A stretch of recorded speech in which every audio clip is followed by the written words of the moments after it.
I have been asked to present you with this award. This is on behalf of Wellspring Lutheran Services and myself as a military veteran. I want to thank you for your service in the Army during World War II. I've known Ken now for about 2 months. When he came onto the hospice program, I volunteered to come and visit with him. He was in one of the worst battles of the war. And it's just a privilege to hear him talk about the things that he went through and what he did. You know, he didn't carry a weapon, and yet he was alongside our guys, patching them up and helping them to realize that, you know, there's still hope. Especially as I know as a medic, I know what you went through. We've talked about it, and it's an honor and a privilege to know you. And I want to give you this award on behalf of all of us and to thank you for your service.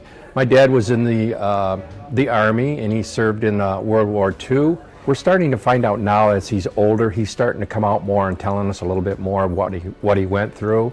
Some of the nightmares that he had when he came out of the war and how he got through that. And he said the reason he got through that was because he got real involved with the church and became a Christian, and that really changed his life. In my family, my oldest son is in the National Guard, and I think a lot of his influence came from his grandfather, Grandpa Hasse, and his grandpa Basinger.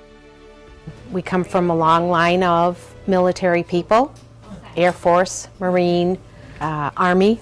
That's where Dad was. He was blessed with many children, and he's touched many lives.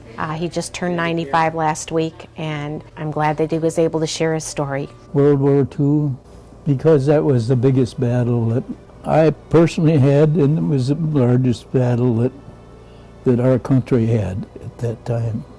But they were good people, the Germans and the Japanese and many of the other ones that were involved in it. They were all involved in that final outcome. Let's put our arms down and hope together.